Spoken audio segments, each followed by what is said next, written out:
Welcome to a special episode of the Bentonville Beacon. I'm your host, James Bell, and we're taking a break from our regular episodes to highlight why Bentonville is so amazing. We've chosen a few clips from some of our favorite moments of the Bentonville Beacon so far. So sit back and enjoy these clips and come check out Bentonville, where you get more of what you want and less of what you don't. Will you tell me a story that is, I'll call it a story or a moment that you've had here that's a sort of that you would label hashtag because Bentonville? And I'll give you a really simple moment for me. It's the first time I saw a bike detour sign. Never seen that anywhere else before. That's cute. Yeah, I've got one story that resonates.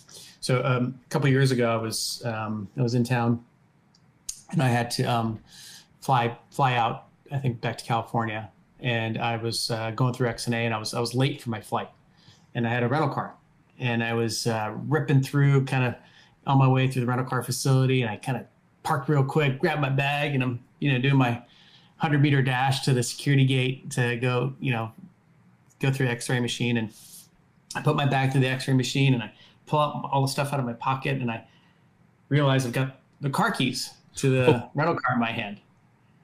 And like, I can see like the plane's about to leave, like right out that way in front of me. And my bag has already gone through the X-ray, and I'm kind of confused. I'm like, wait a minute, what do I do? Do I go this way? My bag's over there. And I'm this moment of like trying to calculate how I should deal with this. And all of a sudden I hear somebody say, which rental car company? So I kind of looked up a bit confused, and it was the TSA agent. I said, excuse me? He said, looks like you're late for your flight. You left your rental car keys here. Which rental car company? I said, Enterprise. He says, give them me, I'll take care of it for you. Wow. And that was kind of a moment where I was like, they make them a little different out here. And so and I actually asked him, I said, hey, who's your boss? I'd like to tell him about what you did. He said, I'm the boss. And I said, well, it shows why you're the boss. And so that was a really special sort of humanistic part of being in that area that I'll never forget. Okay, 3 more questions. This one, tell me a story. And this is going to be a hashtag because Bentonville story, something that sort of describes the uniqueness of this place, or maybe could only happen here, or it could be just a moment. And I'll describe a moment, for example, to you. This is the only place in the world I've seen bike detour signs. That's awesome. That's interesting. Yeah. Yeah, I'll tell a quick story about this customer, Dennis, we had. He, I think this was like February, right? So it was like when we first got started.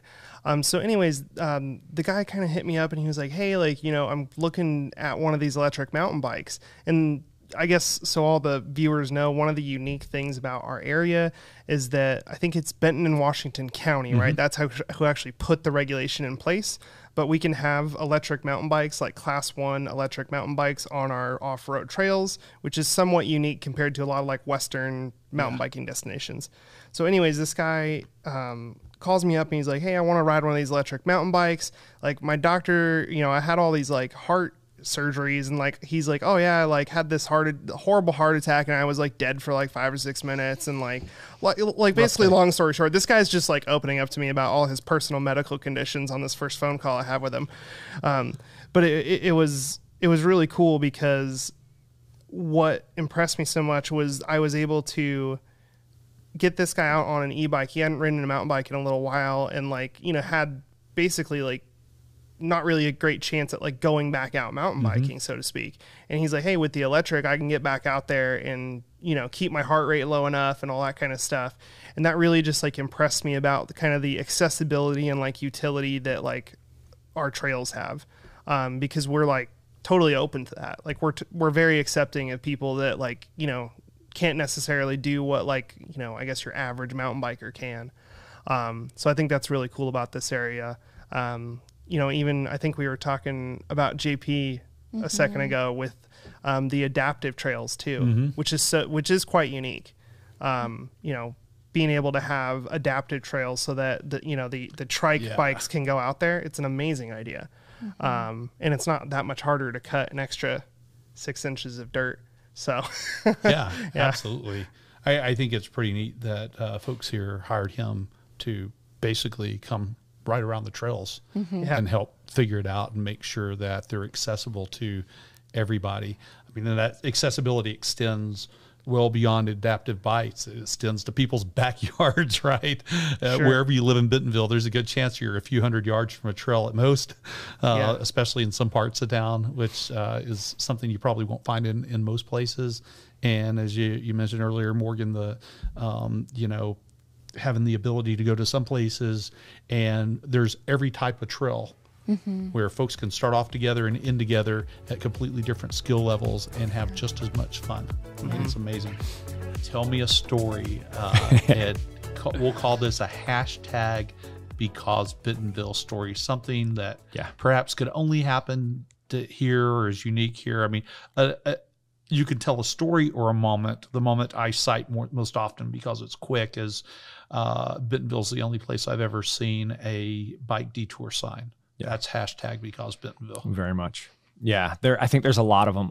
One that I think stands out to me, somebody pretty important texted me and said, hey, Ken Lewisberg and his family are coming to town. I need you to show them a good time. And I said, heck yeah, I can do that. No problem.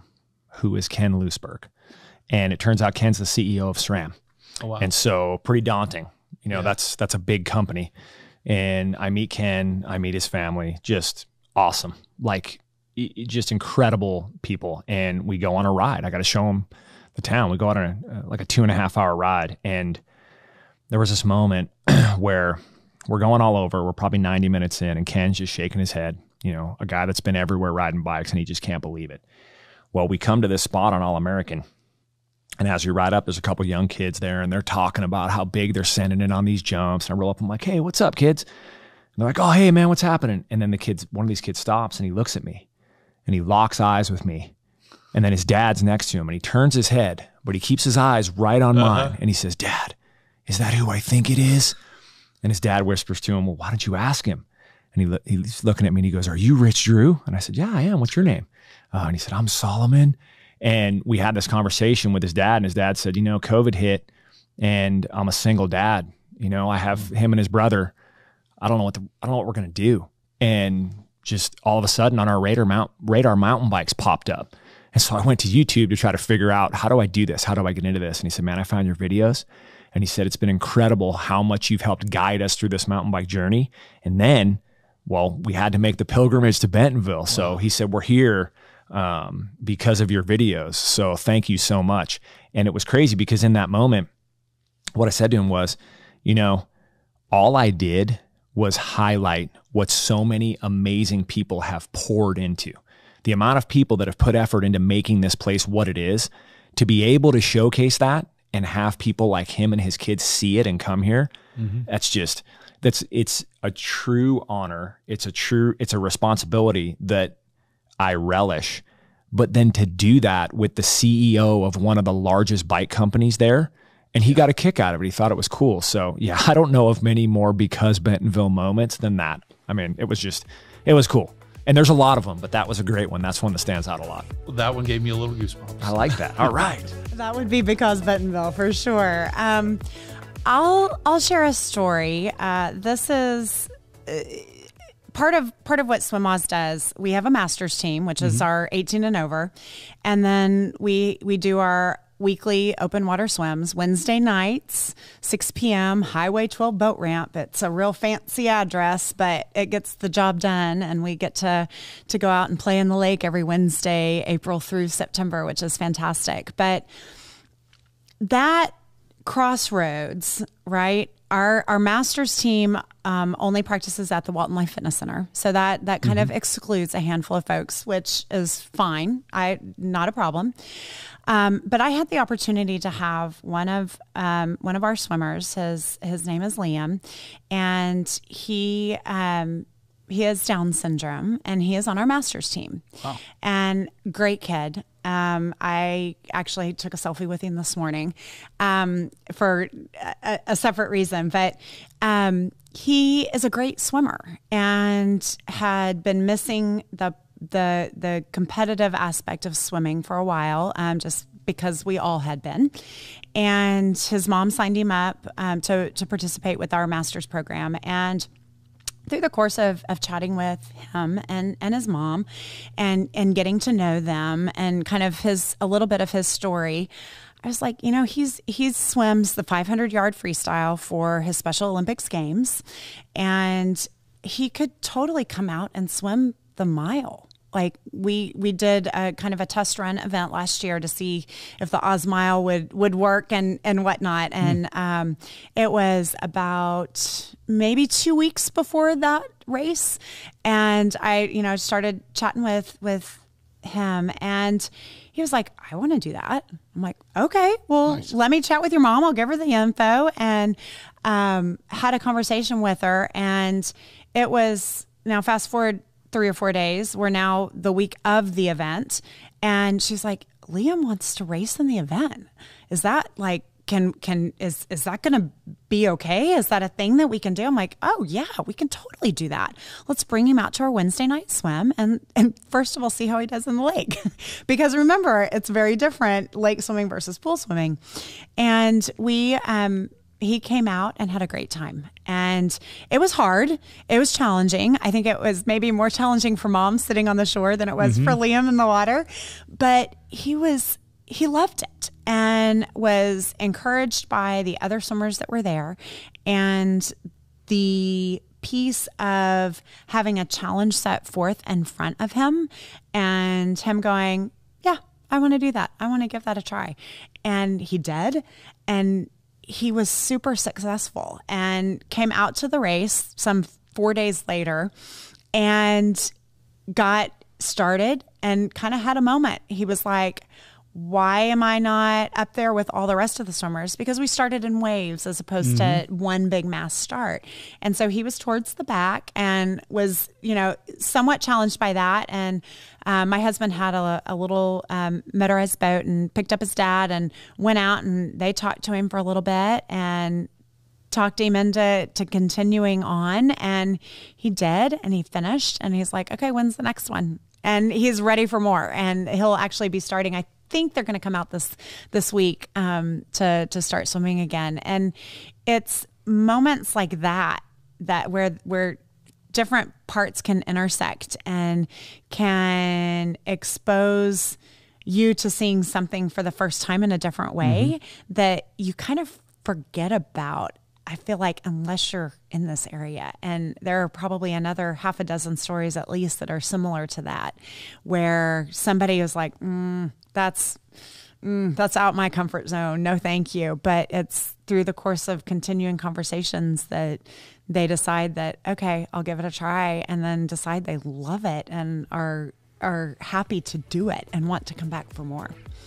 And that's an exciting thing. That is a beautiful story. So you aren't from Bentonville or Arkansas, so that puts you in the 62% of people who are residents of Bentonville but aren't from here. Where did you come from, and how did you get here? Well, like most people, I got here because of a job, which I think is really interesting. Work tends to bring people here, and then you just stick and you stay because you show up and you find that it's the best of all the different places that you've looked at or lived before. I grew up on the East Coast. Maryland is home. I actually drove all the way up to Kansas City the other day to root for the Orioles because that was an important thing to do.